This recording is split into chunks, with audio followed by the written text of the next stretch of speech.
नमस्कार दोस्तों। The study beans के पेज पर मैं मोहित अनेजा आपके लिए एक नई वीडियो लेकर आया हूँ। आज जो मैं बात करने वाला हूँ अनहर्ड वॉइसेस के बारे में।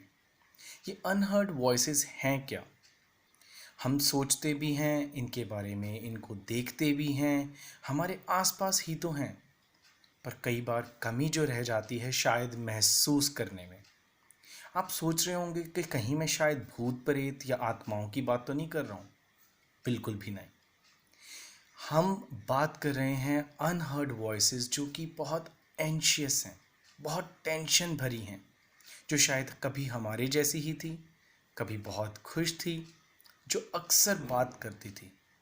शायद उन्होंने अब बोलना छोड़ दिया है, शायद बोलना कम कर दिया है, शायद बंद ही कर दिया है। मैं आपको एक स्टोरी सुनाने जा रहा हूँ। ये स्टोरी दो फ्रेंड्स की है और इसको ध्यान से सुनिएगा, क्योंकि ये स्टोरी सिर्फ हवा में बनाई हुई बातें नहीं हैं।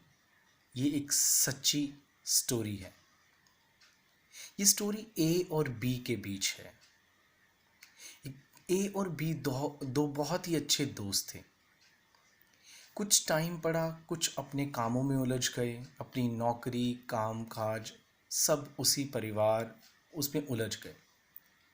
एक दिन बी ने दिमाग में सोचा कि काफ़ी टाइम से ए को मैं ऑब्ज़र्व कर रहा हूँ, उसका कोई खबर नहीं है, उसकी कोई बात नहीं सुनी है कई टाइम से।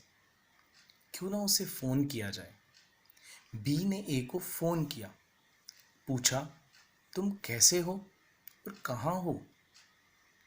बड़ी ही दबी आवाज़ में, बड़ी ही लड़खड़ाती आवाज़ में ए ने जवाब दिया, मैं कहीं बिज़ी हूँ, फिर कभी बात करूँगा। बी क्योंकि कभी किसी टाइम पे बहुत अच्छा दोस्त हुआ करता था, वो समझ गया अपने दोस्त की आवाज़ को। उसको शक हुआ, शायद कुछ गड़बड़ है, शायद वो मेरा दोस्त परेशान है। उसने ज़िद की, बहुत ज़िद की, पूछा कि तुम कहाँ हो, मैं मिलना चाहता हूँ। थोड़ी आनाकानी करने के बाद उसने अपना एड्रेस बताया कि मैं इस वक्त यहाँ हूँ। बिना देर किए वो दोस्त दौड़ता हुआ अपने दोस्त के पास पहुँच गया। काफ़ी टाइम उन्होंने बातें की। ऐसा माहौल सा बन गया कि जैसे कोई टेंशन है ही नहीं। जो दोस्त कभी इतना परेशान और एकदम चुप्पी साध गया था, उसको लगने लगा कि शायद ये बहुत ही अच्छा इंसान है। ये तो मुझे सुन रहा है, ये तो मेरी बात सुन रहा है, ये मुझे समझ रहा है। उसने अपने दिल की सारी बातें कही, जो परेशानियां थी सब बताई, और उसने भी एक अच्छे दोस्त का फ़र्ज़ निभा के उसकी सारी बातें सुनी। कुछ समय बीता और दोनों ने फ़ोन पर बात की। जो दोस्त परेशान था उसने फ़ोन पर ये कहा कि शुक्रिया दोस्त, तुमने उस दिन मुझे बचा लिया। अगर कहीं तुम मुझे उस वक्त मिलते नहीं या कहीं हम बैठ के बात नहीं करते तो मैं कुछ गलत करने वाला था। शायद मैं अपनी ज़िंदगी को ख़त्म करने वाला था। मैं एक ट्रैक के पास था जहाँ मैं ट्रेन का इंतज़ार कर रहा था। शायद मैं सोच रहा था कि क्यों ना मैं गाड़ी के आगे कूद कर अपनी ज़िंदगी को ख़त्म कर दूं। बट शायद तुमने मुझे सुना। मुझे लगा कि कोई मुझे सुनने वाला है, कोई मेरी भी बात सुनता है, कोई मुझे जज नहीं कर रहा है। इतनी परेशानियां बताने के बाद उसने कहा कि मैं जब भी किसी से बात करने की कोशिश करता, लोग मुझे ही गलत ठहराते, लोग मुझे ही गलत समझते। मेरे कुछ बोलने या ना बोलने की शायद ज़रूरत भी ना पड़ती, लोग मुझ पर पहले ही लांछन लगा देते कि शायद कमी इसी में होगी।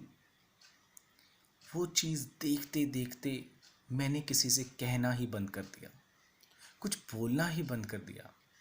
बस चुप रहना ही ठीक समझा। पर वो बातें अंदर ही अंदर उसके भरती गई। दोस्तों, इस स्टोरी से, और ये स्टोरी बिल्कुल सच्ची है, झूठी नहीं है, बनाई नहीं गई है, एक्चुअल में हुई है।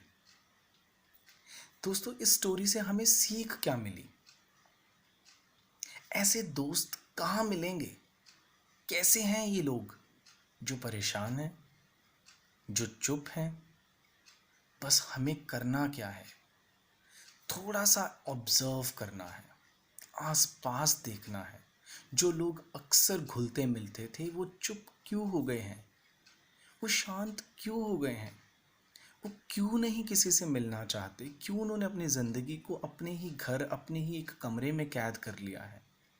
शायद उनको हर वक्त जज किया जाता है, शायद उनको ये लगने लग गया है कि कोई उनको सुनना ही नहीं चाहता है।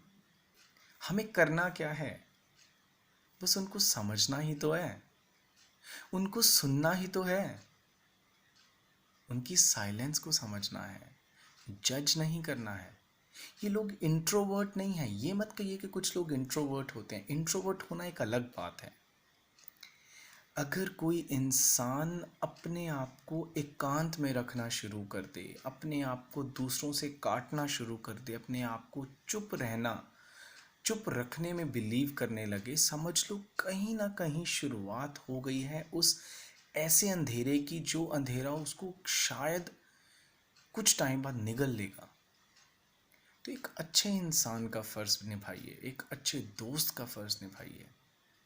उसको सुनिए, उसको समझिए, उसको जज नहीं करिए। अभी तो हम देख रहे हैं कि कुछ कंपनीज़ ने क्या कर दिया है कि जब भी कोई नया एम्प्लॉय ज्वाइन करता है तो उसको एक बडी असाइन कर दिया जाता है। कितना अच्छा आइडिया है ना। ज़िंदगी में भी अगर ये होना शुरू हो जाए कि हमें कोई बडी मिल जाए, हम उससे अपनी सारी बातें कर दें। आपने देखा होगा कि फ़ॉरेन में ना ये लोग अक्सर करते हैं, छोटी सी बॉटल में अपना दुख लिख के पैक करके उसको पानी में गिरा देते हैं। सोचते हैं कि शायद वो पानी में मेरा दुख भी बह गया। जब हम सोच ऐसी रख लेते हैं ना, तो अक्सर वो चीज़ें बह भी जाती हैं। कुछ लोग क्या करते हैं, कागज़ के टुकड़े पे अपना दुख लिख के उसको जला देते हैं।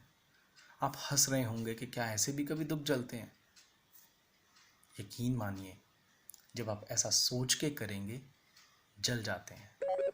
आप भी शांत हो जाएंगे, रिलैक्स हो जाएंगे।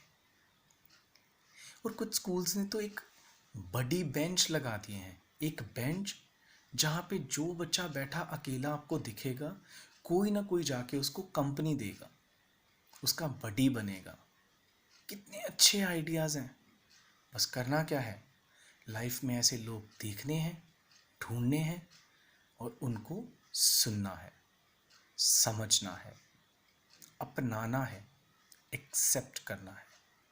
क्या नहीं करना है, जज बिल्कुल नहीं करना है कि शायद ये तो है ही ऐसा, इसका तो एटीट्यूड ही ऐसा है, ये शुरू से ही ऐसा है, ये ऐसा ही करता होगा।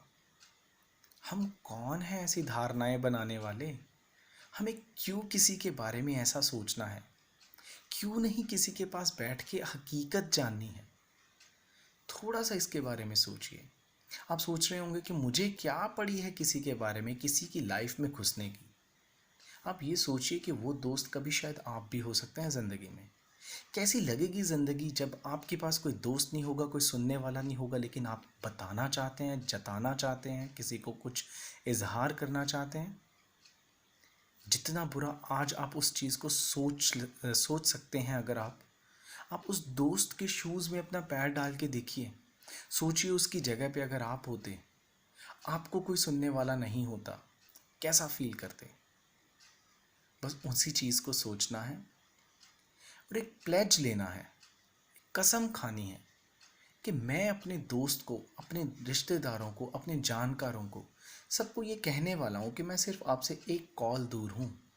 यदि आपको लगता है ना कि आपके अंदर कुछ भी है जो आप मुझे बताना चाहते हैं, मैं आपके बिल्कुल पास हूँ, सुनने के लिए हर वक्त तैयार हूँ, आपके साथ हूँ। मैं समझता हूँ इस मैसेज को हमें और बहुत लोगों तक पहुँचाना है, बहुत ज़िंदगियों को बचाना है। आपका छोटा सा एफर्ट, छोटी सी कोशिश बहुत लोगों की ज़िंदगी बदल सकती है। उनकी बदलती ज़िंदगी से आपकी खुद की ज़िंदगी बदल सकती है। बहुत बहुत शुक्रिया आपका इस वीडियो को देखने के लिए। धन्यवाद।